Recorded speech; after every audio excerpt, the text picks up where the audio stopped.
this side Devanshi. I'm back with another video of important words of Hindu law. So without wasting the time, I'm just simply proceeding to the other words because I already told you enough introduction and enough explanation or enough guidance in my previous video. So we will directly start with important words without wasting our time. So I'm talking about half blood. अच्छा एक बात बताइए, half blood full blood तो आप सबने पढ़ा होगा मेरे ख्याल से सेक्शंस वगैरह में, मैंने भी पढ़ा है। क्या आप लोगों ने पढ़ा है? बट क्या आप लोगों ने मीनिंग फाइंड आउट करने की कोशिश की कि हाफ ब्लड फुल ब्लड होता क्या है? बिकॉज इसका मीनिंग दिया है, डेफिनेशन क्लॉजेज में है इसका मीनिंग। हम हो सकता है कि आप लोगों ने पढ़ा भी हो, या बहुत से लोग होते हैं कि अरे यार ठीक है, जब तक पढ़ना है तब तक मीनिंग पता कर लिया, उसके बाद भूल गए, कोई बड़ी बात नहीं है। सो अच्छा, how many of you know the meaning of half blood and full blood? Just tell me in section, comment section, ठीक है। And I tell you I am also going to tell you the meaning of half blood, full blood and half blood and uterine blood, even full blood also. So what is the meaning of half blood? Let's start with that. When the two person are related to each other by common ancestor but through different ancestors. मतलब देखो, जाओ words पे जाओ। When the two persons, जब दो person relate होते हैं एक दूसरे के साथ कॉमन एंसेस्टर के थ्रू बट डिफरेंट एंसेस्टर्स के थ्रू, मतलब different ancestors same ancestor, different ancestors same ancestor. मुझे बताइए, हमने गॉड पढ़ा है, गॉड भगवान हम सबको पता है, बट हम गॉड किसके लिए यूज करते हैं? मैस्कुलिन के लिए।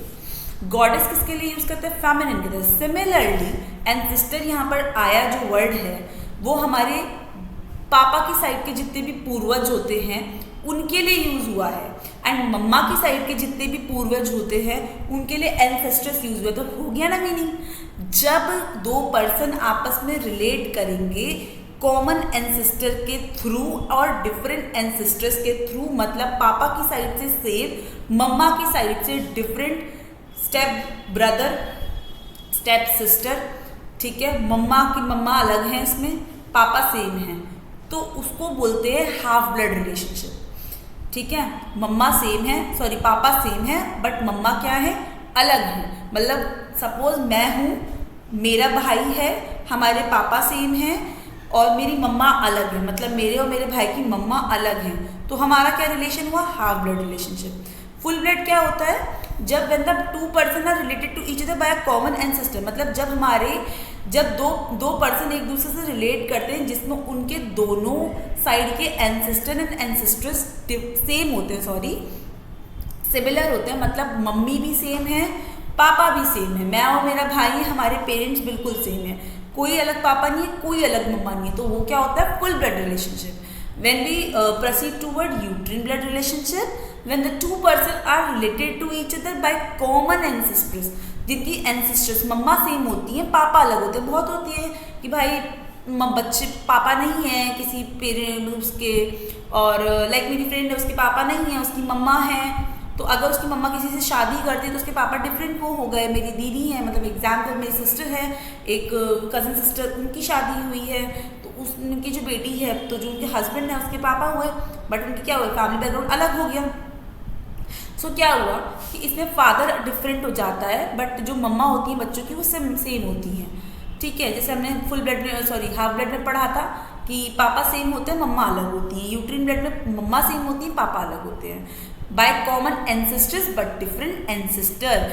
अब देखिए, कंफ्यूज मत होइए, एंसेस्टर आपके दादा परदादा, ठीक है, एंसेस्टर्स यानी आपकी दादी वादी, मम्मा की साइड हो गई, मतलब नानी वगैरह की साइड में आ गए, ठीक है, मम्मा की साइड का एंसेस्टर्स हो गया, पापा की साइड का एंसेस्टर हो गया। तो we have learn 3 important word in this video. First one is full blood, second one is half blood, and third one is uterine blood.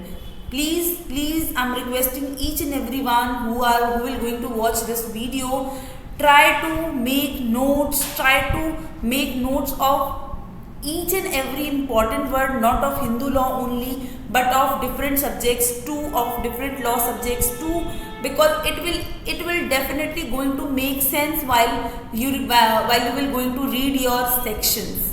So basically it's my humble request to each and everyone, try to make notes. either in your phone notepad or in your separate diary or in your separate notebook. Try to write important words of each and every law subject. It will help you to define the whole section. It will help you to make sense of the whole section. So I hope you have all cleared with these words. I'll tell you some more words in my next video.